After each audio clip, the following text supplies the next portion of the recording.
Good evening, Dr. Scionti. How are you? Mike, nice to speak with you. I'm doing fine here in Sarasota. Good. So obviously a number of people are very excited to have a new option for the treatment of prostate cancer, and I'm sure some of the manufacturers of the equipment are even more excited.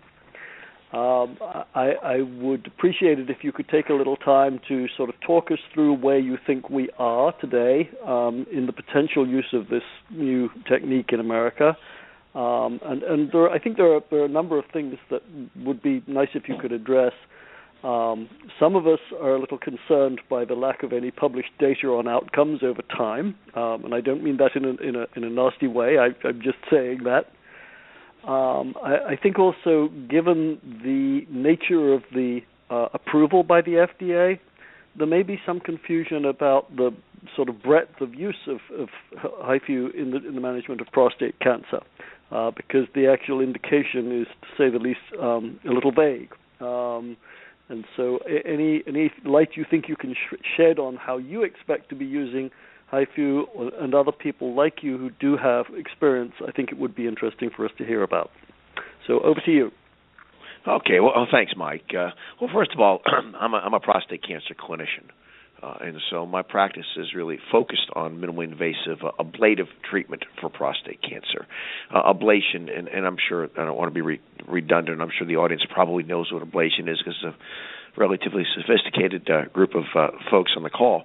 But ablation really is the direction of energy into the prostate, and that goes back to using things like cryoablation going back even 20 years ago. But interestingly, if we look at where HIFU has gone, globally, the technology has been under development over the last 20-some-odd years. And the first HIFU treatments were done using the EDAP device in France as early as 1995 for prostate cancer. And as has been said, many treatments have been done, certainly in Europe and in the Asian area. In the United States, there's been very limited use, obviously, except for two very small clinical trials that were under the auspices of the FDA, which were both sponsored by the manufacturers. Okay. Now, I had the opportunity with the salvage trial to be one of the lead proctors, overseeing a lot of the training at some of the clinical trial sites during that. And that was, in the Sonoblate case, a clinical trial that was done for the treatment of radiation-recurrent prostate cancer. It was a relatively small number of patients treating the very difficult clinical problem of radiation recurrence. In the EDAP trial, that was a primary trial that was designed to compare low-risk prostate cancer treatment to cryotherapy. And interestingly, they never could enroll the cryotherapy arm. And today it's pretty clear that we would never consider using cryotherapy in low-risk prostate cancer.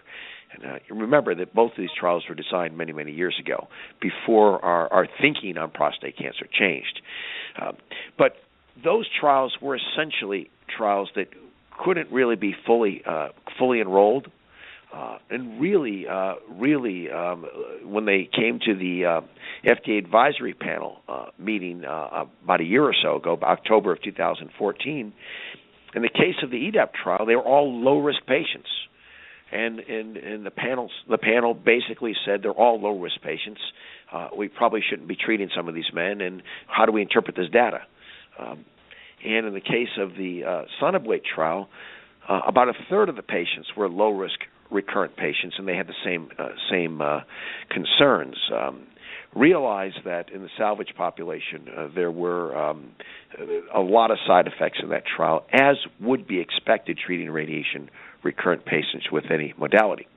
So what that led to, and it's important to understand the process, the FDA had really a change in their methodology that opened up something called a 510K de novo pathway for new devices. And it wasn't specific to HIFU, but HIFU would fit into this in the United States. And what the agency was allowed to do because of a rules change was to look at published prospective trials from outside of the United States. So they looked at data that came out of Britain, out of Japan, data that came out of France, Germany, and as long as the data could be verified, going back to what are called case reports, initial case report forms, then the FDA would accept that data in its decision-making process about whether or not the technology had any effect at all. Was it effective and was it safe? So that's the pathway using this 510K de novo pathway by which the Sonoblate device was able to obtain approval. So and the FDA stated... If I may just ask, yeah. We're talking about data like the Ahmed and Edmonds data in the UK. I believe there's one person in Japan who's Yoshida. Yeah, the Yoshida. Produced a significant amount of data. Those right, are about 1,000 cases. We're talking about, correct? Right. And EDAP submitted Dr. Christian Chausey's data, as well as Gillet and Sebastian Cruzet's data. So there was both manufacturers relied on large databases maintained in some of those primary markets and submitted those databases, which were gone back and verified by the FDA. Okay. Now, the FDA stayed away from specifically a cancer indication, and I don't know what the nature of the negotiation was, but what they examined the data for was, does the technology, does the treatment ablate prostate tissue? In other words, is there evidence that when you apply energy with HIFU to the prostate and you go back and subsequently rebiopsy that area, you obtain a negative biopsy of that area in a high percentage of patients? In other words, do you effectively ablate the target tissue? Okay, and so that's not the question of whether one cures prostate cancer. It's a question of whether one can ablate tissue, and therefore the FDA's indication specifically says for prostate tissue ablation, and they make no claims at all or labeling regarding cancer specifically. And so as to how it's used in the United States and what one can say about the use of prostate cancer, a manufacturer, whether it be Sonicare, who makes the Sonoblate device, or whether it be EDAP, who makes the Ablatherm device, neither manufacturer will be able to make advertisements or claims regarding the treatment of their device specifically for prostate cancer. They can talk about prostate ablation. Now, clinicians, physicians, can use the technology, however, in their best medical judgment, they think fit to treat whatever that particular condition. So, one could theoretically treat benign prostate enlargement. One can treat high-grade PIN lesions.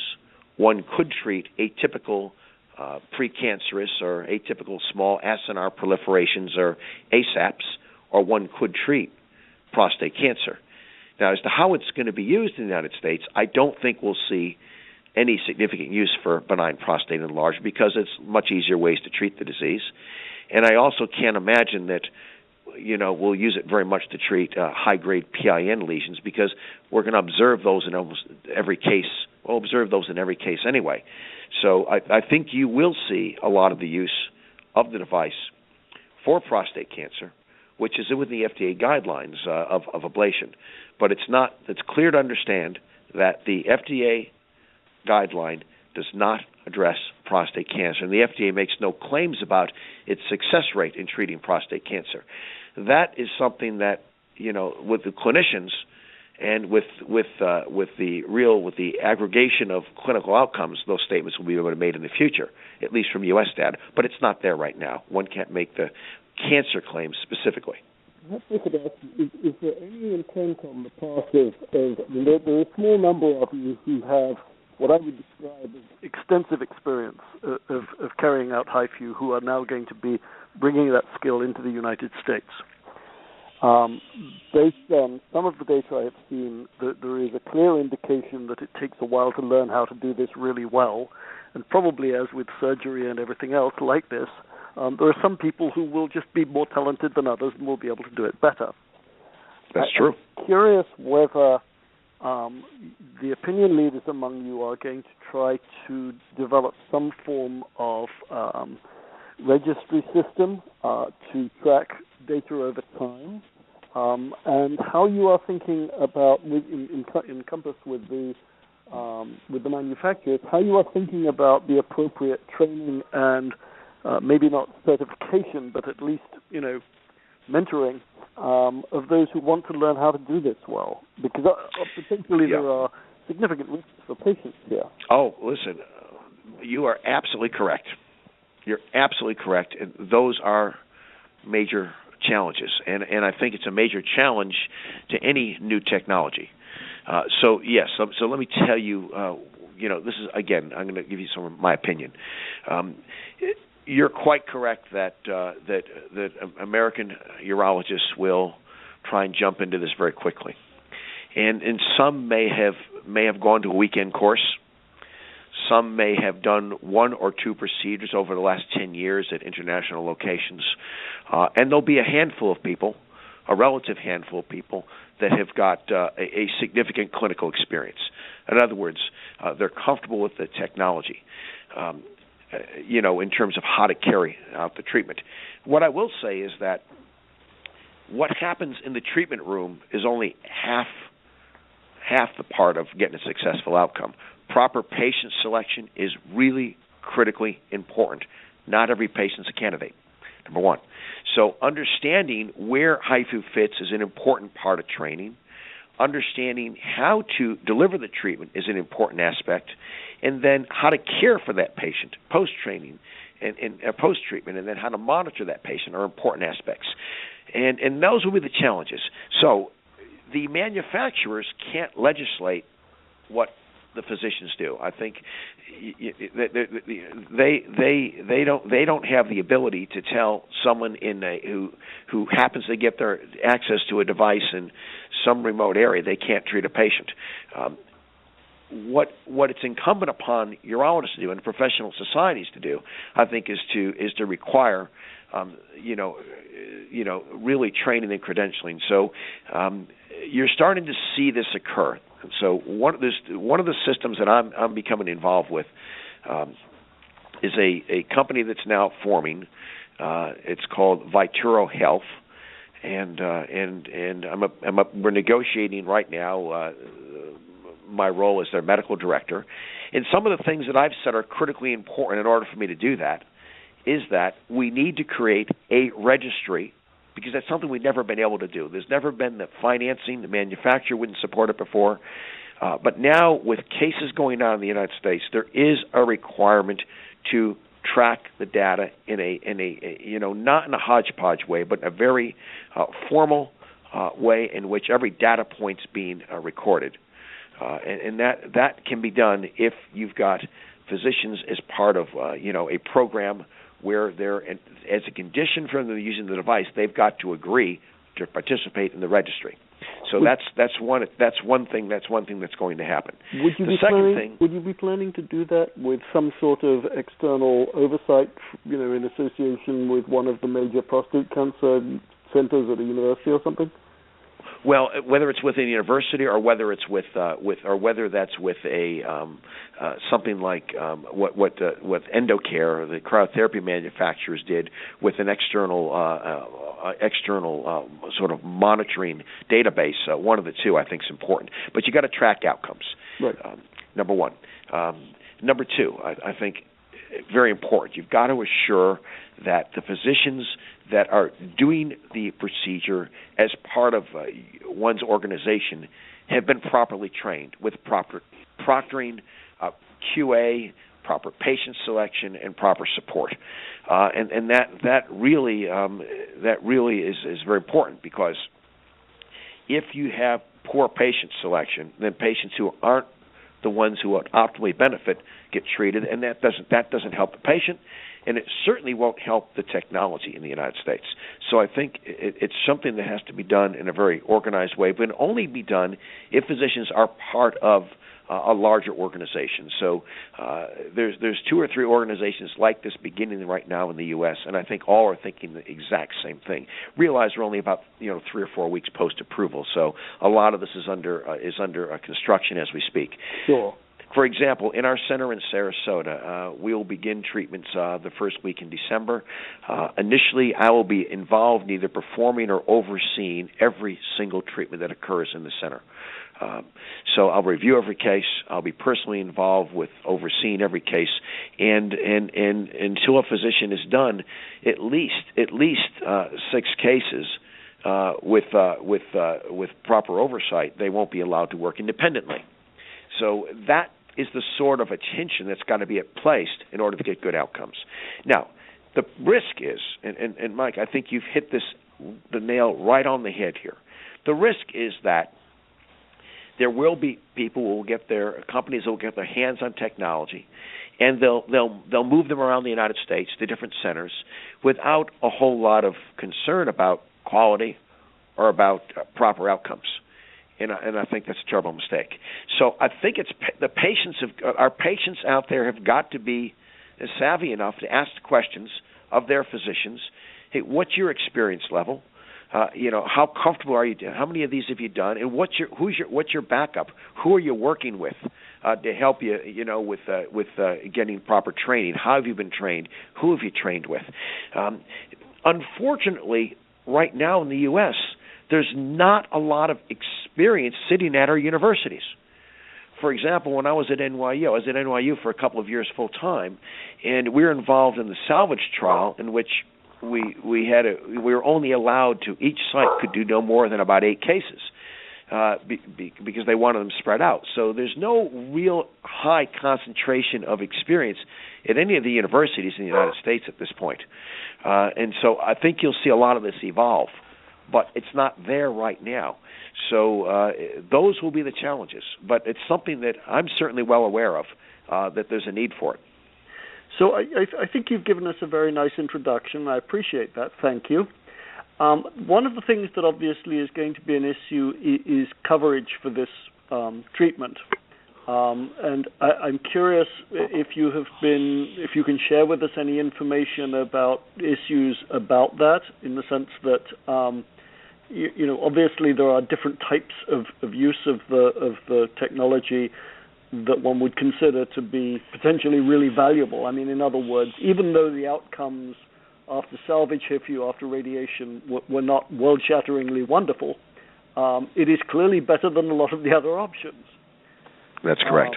And so, and the other question is coverage going to be available for a repeat HIFU if a patient needs that? So that would be one of the things I'm interested in. The other one is the whole question of the conversation with a patient who is a good candidate for active surveillance. That's a great point. HIFU might be a good idea. No, that's a great point. So let's take the insurance coverage, then we'll go back to the surveillance. At this point in time, there are no commitments from any insurers in the United States at this point in time to cover the procedure. Okay. Now, that will change, but it's going to take time. And the only way that is going to occur is by presenting one insurer at a time with an understanding of the technology, but they're going to want to see, and this is why a U.S.-based database registry will be important. The insurers want to see outcomes as well. So this is going to take some time until we see insurance approvals or payment across the board. I would estimate, this is a guess, it might take 4 or 5 years. But on a case-by-case basis, I think we will be able to see individual patients get coverage on a case-by-case appeal basis, making a case-by-case appeal for patients. And so working direct with the insurance companies is something that's going to be very important to do, and the manufacturers are going to have to really take a major role in that as well. because they're obviously going to have a lot more procedures with their technology if there's a reimbursed insurance code. Now, as to retreatments, it's anyone's guess as to how that's going to be covered. Right now, one of the manufacturers treating in the Caribbean market, the Sonicare, had a policy in place that they would treat patients who needed a second treatment at a reduced price. But those international sites are closing as we speak because most patients in the U.S. don't want to go to the Bahamas or don't want to go to Mexico. And so the demand, I think, will go away very quickly for international sites. And with that, we're going to have to really address, reimbursement issues for people who need second treatments. HIFU, like every other treatment that we do, including radical surgery, has a biochemical and a pathologic recurrence rate, without question. And the higher the Gleason grade, the higher the recurrence rate is, and that's true of every treatment. So we are going to have the need for patients that require salvage therapy. And sometimes HIFU is an appropriate salvage therapy, sometimes it's not. But that getting those insurance issues reimbursed will be one of the first priorities, I think, in the U.S., but it will initially be on a case-by-case basis. And what I'm telling my patients right now is they really can't expect insurance reimbursement at this point in time, and don't go down this path with the hope that they'll talk the insurance company into it, because we just don't know that would happen. Now, active surveillance, that's an intriguing question, because in my mind, active surveillance patients are active surveillance patients. And so no treatment, no matter how non-invasive, really should be a substitute for active surveillance, because there is no treatment that's got zero side effects. It doesn't exist. So if a patient truly has low volume, low grade, low risk disease, and we can talk about by which parameters, but truly clinically insignificant disease, that patient then becomes, in my mind, an excellent candidate for surveillance. And that's not the patient that needs any treatment at all. So just because HIFU has or may be less invasive than surgery doesn't mean we ought to treat insignificant disease, because a treatment is still a treatment. Okay, so that's my philosophy. Would you consider that to be true? I mean, there's a small number of patients for whom the whole concept of living with a cancer in their prostate is a very traumatic experience. Right. No. So let's. So again, you've got to look at this on a case by case basis, right? And so what I'm trying to say is that we shouldn't use a minimally invasive treatment across the board for low risk patients, because with the idea that we should at least do something for them. But you're correct. I see patients in the office every day who really, it's their choice to not live with the disease, but yet they wouldn't accept a radical prostatectomy, for example. So I think that becomes an option for them. But this is a discussion that the doctor must have with his patient. It's about defining their disease. It's about understanding the true extent of their disease. It's about characterizing the disease and laying out then for that patient what the risk of options are, ranging from active surveillance all the way to different forms of treatment. There's no question that patients who have surveillance capable disease have radical prostatectomies. That happens for sure, because the patient decides they don't want to watch that disease.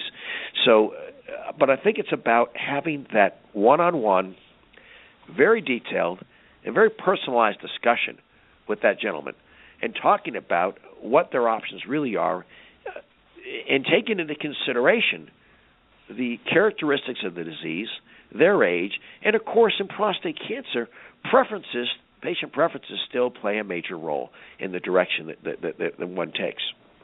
So I have one more slightly off-the-wall question for you, and then I'm going to ask some of the other panelists to participate. So my off-the-wall question is, we know that a small number of patients with severe chronic recurrent prostatitis, and I'm talking about really severe, have been successfully treated with radical prostatectomies. Have you ever treated such a patient with HIFU? Honestly, no, I haven't. We've really limited the treatment in the international locations to men with histologic prostate cancer. So I think that's new territory. And frankly, I honestly don't know how they would respond. And here's the problem: is that many times severe chronic prostatitis, the chronic pain associated with that syndrome, oftentimes will persist even when you've treated the prostate. And so I think that's something that's going to require. That's something that really is going to require formal research study. So that sort of thing, because I think it's really unknown as to the outcome, and where ablation fits. That would be something that I think would have to be studied pretty rigorously in order to answer that question. Potentially, it could be helpful.